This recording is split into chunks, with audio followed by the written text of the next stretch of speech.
ما هو موقف بعض علمائهم من عبد الرحمن بن ملجم؟ هذا هو كتاب تجريد أسماء الصحابة للذهبي، وهو في هذا الكتاب يذكر أسماء الصحابة، طبعة دار البر، الإمارات العربية المتحدة.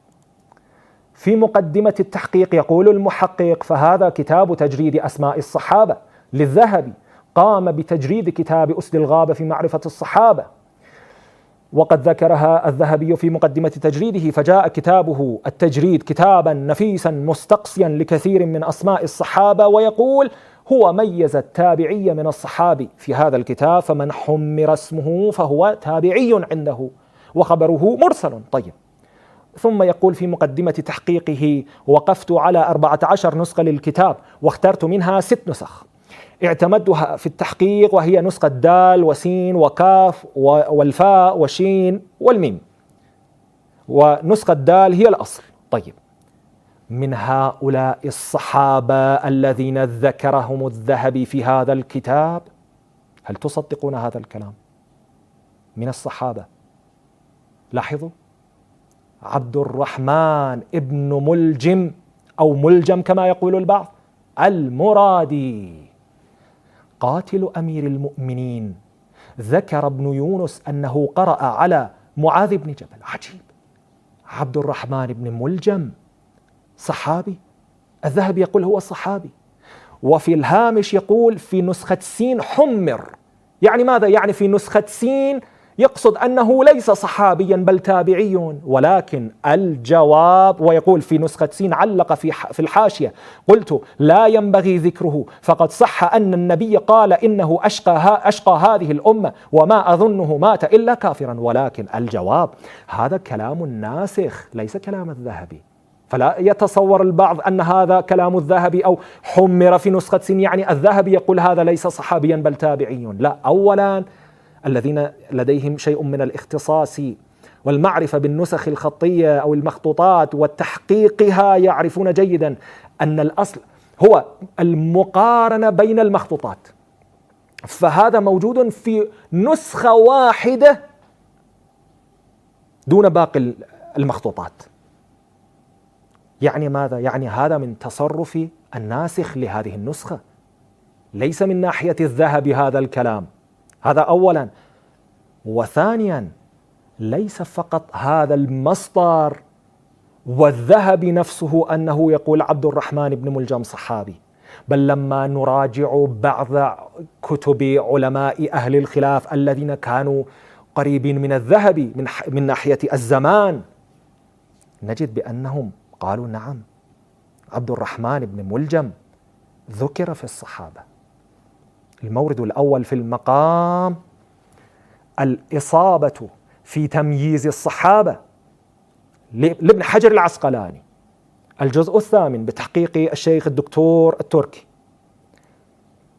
من هؤلاء الذين ذكروا في الصحابة عبد الرحمن بن ملجم، ما شاء الله. طبعا ابن حجر العسقلاني هو بنفسه لا يعتقد أنه صحابي، ولكن لماذا ذكره في الصحابة؟ يقول لماذا؟ وأدرك الجاهلية وهو أشقى هذه الأمة بالنص الثابت عن النبي. ذكره الذهبي في التجريد، لماذا؟ لكونه على الشرط، لأنه شروط الصحبة والصحابي موجودة ومتوفرة في عبد الرحمن بن ملجم عند القوم، ولكن ابن حجر يقول ليس بأهل أن يذكر مع هؤلاء. ابن حجر يقول هذا ليس مقبولا أن تذكره مع هؤلاء الصحابة، ولكن الذهبي ذكر ابن ملجم في الصحابة، لماذا؟ لكونه على الشرط.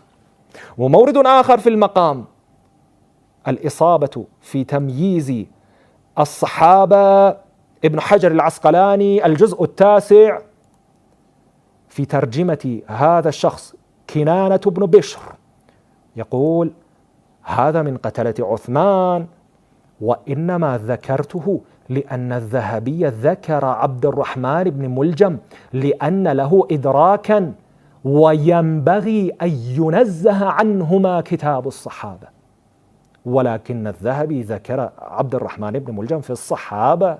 سيدنا عبد الرحمن بن ملجم رضي الله عنه قتل سيدنا علي رضي الله عنه. منطق القوم.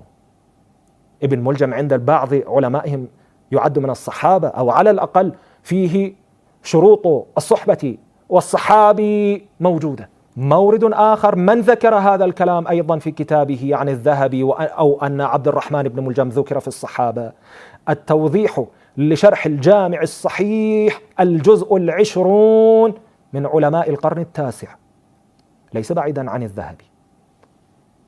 سراج الدين أبي حفص عمر ابن علي ابن أحمد الأنصاري الشافعي، أبو حفص الأنصاري الشافعي، يقول: قتله أي قتل عليا عبد الرحمن بن ملجم وإن ذكر في الصحابة. ما شاء الله، وإن ذكر في الصحابة ابن ملجم. وليس فقط هذا، بعض علماء القوم قالوا بشكل واضح وصريح أن عبد الرحمن بن ملجم قتل عليا متأولا مجتهدا، كما يقولون الفلان من الصحابة اجتهد وأخطأ. عبد الرحمن بن ملجم قتل عليا وكان مجتهدا متأولا. المورد الأول كتاب المحلى لابن حزم، ابن حزم الأندلسي، أموي الهوى، ناصبي، دار الكتب العلمية، الجزء 11. هل قتل عبد الرحمن بن ملجم عليا متأولا؟ ولا خلاف بين أحد من الأمة في أن عبد الرحمن بن ملجم لم يقتل عليا إلا متأولا مجتهدا مقدرا أنه على صواب. ولكن لو وجد هؤلاء الجماعة أن شخصا من الأشخاص سب أبا بكر وعمر للقتل، سب، هذا كافر مشرك مرتد رافضي، قتل عليا، كان يكفر عليا، من رؤوس الخوارج كانوا يكفرون عليا، لا، قتله أو كفره متأولا، قتله متأولا مجتهدا مقدرا أنه على صواب. يأتون بهذه التبريرات، لا خلاف بين الأمة يقول. وليس فقط ابن حزم، ليس فقط هذا الناصبي، تقويم النظر في مسائل خلافية، ابن الدهان يقول: قال الشافعي إن ابن ملجم قتل عليا متأولا. ما شاء الله، الشافعي: إن كان حب محمد رفضا فليشهد الثقلان أني رافضي. هؤلاء يقولون الإمام الشافعي يحب أهل البيت. طيب، ما هذا الكلام؟ ما هذا الهراء؟ الشافعي يقول ابن ملجم قتل عليا متأولا مجتهدا. والبعض حاول لتبرير هذا الكلام، لا، الشافعي كان يقصد أنه قتل عليا بزعمه، كان يزعم أنه من أهل الاجتهاد، ولكن الظاهر شيء آخر. لا يوجد هذا القيد، لا يوجد هذا في كلام الشافعي نفسه. وهذا هو الشافعي.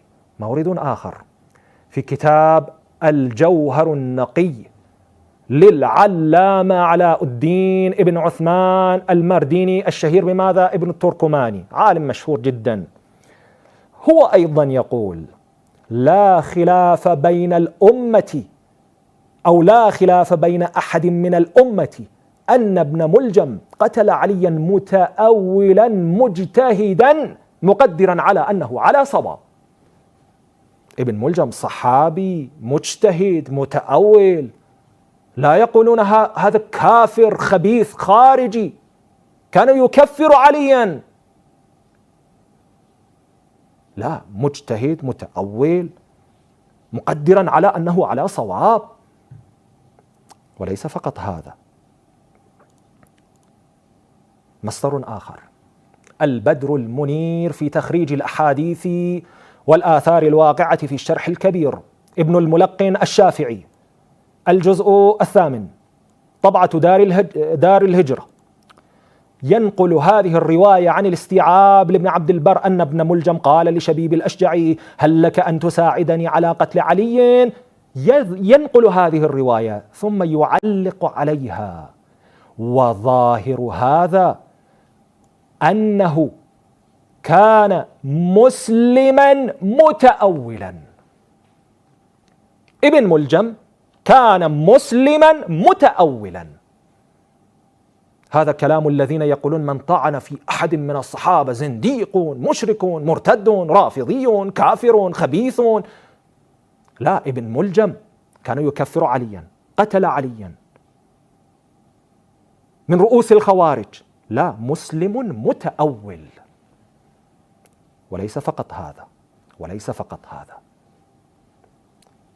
كبيرهم الذي علمهم السحر ابن تيمية، منهاج السنة الأموية الناصبية لابن تيمية، الجزء 7، وبزعمه هو بصدد المقارنة بين من قتل عمر ومن قتل عليا. ولهذا كان الذي قتل عمر كافرا يبغض دين الإسلام ويبغض الرسول وأمته، فقتله بغضا للرسول ودينه وأمته.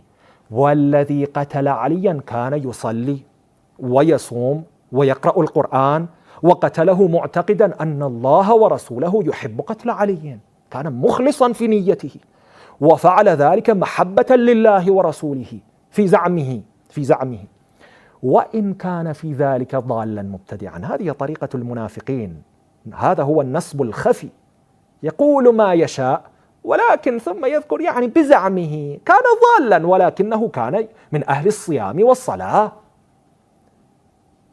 كان يريد وجه الله.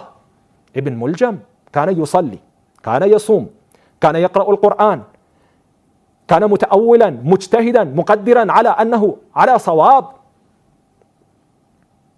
والمقصود، لاحظوا، والمقصود أن النفاق في بغض عمر أظهر منه في بغض علي. لا إله إلا الله. رسول الله قال هذا في حق علي فقط من الأشخاص، وهذه خصيصة من خصائص علي بن أبي طالب، لا يحبك إلا مؤمن ولا يبغضك إلا منافق. ولكن يقول أن النفاق في بغض عمر أظهر منه في بغض علي، مخالفة واضحة لسنة وكلام رسول الله. لا يحبك إلا مؤمن يا علي ولا يا عمر، ولا يبغضك إلا منافق يا علي ولا يا عمر. هذه رواية صحيحة في حق علي بن أبي طالب دون غيره من الصحابة بهذا اللفظ وبهذه الصيغة. وابن ملجم هو أشقى الأمة، وهذه رواية ثابتة صحيحة صريحة قطعية لها طرق كثيرة. ولكن لاحظوا كيف تعامل مع هذه الرواية عالمهم الكبير الذهبي وغيره. تاريخ الإسلام للذهبي الجزء 2 بتحقيق الدكتور بشار عواد معروف. ابن ملجم، الذهبي يقول: وابن ملجم عند الروافض أشقى الخلق في الآخرة، وعندنا أهل السنة ممن نرجو له النار ونجوز أن الله يتجاوز عنه، لا كما يقول الخوارج والروافض فيه. يا الله، يقول هذا كلام الروافض أن ابن ملجم أشقى الخلق في الآخرة. بابا، هذا كلام رسول الله. يعني هؤلاء يعترفون من حيث لا يدرون ولا يفهمون أنهم مخالفون لسنة رسول الله. رسول الله. والطريف أن الذهبي نفسه صحها في مستدرك الحاكم الرواية التي تقول هذا الشخص أشقى الأمة أو أشقى الناس. ما أدري، نسي كلامه وتعليقه على هذه الرواية، ما أعرف.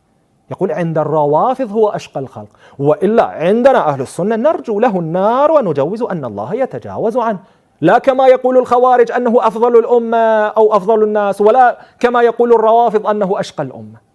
ماذا قال رسول الله؟ هو أشقى الناس، أشقى الأمة. ومورد آخر كتاب الوافي بالوفيات للصفدي، دار إحياء التراث العربي، بيروت لبنان. قال ابن حزم: يقولون إن ابن ملجم أفضل أهل الأرض، يتكلم عن طبعا النصيرية الغلاة، هذا هو معتقدهم الكفري الخبيث. ابن ملجم أفضل أهل الأرض لأنه خلص روح اللاهوت من ظلمة الجسد وكدره. وعند الروافض هو أشقى الخلق في الآخرة عند الروافض. وعند أهل السنة من نرجو له النار ويجوز أن الله يتجاوز، ككلام الذهبي. عند الروافض هو أشقى الخلق، لا عند أهل السنة، هكذا يقولون. وفي كتاب المغني لابن قدامة المقدسي الجزء 12: وإن استحل قتل المعصومين وإن استحل قتل المعصومين وأخذ أموالهم بغير شبهة ولا تأويل فكذلك، وإن كان بتأويل كالخوارج فقد ذكرنا أن أكثر الفقهاء لم يحكموا بكفرهم مع استحلالهم دماء المسلمين وأموالهم وفعلهم لذلك متقربين به إلى الله، وكذلك لم يحكم بكفر ابن ملجم مع قتله أفضل الخلق في زمنه متقربا بذلك، ولا يكفر المادح له على هذا. من قتل عليا ليس بكافر، من مدح ابن ملجم على قتله عليا ليس بكافر.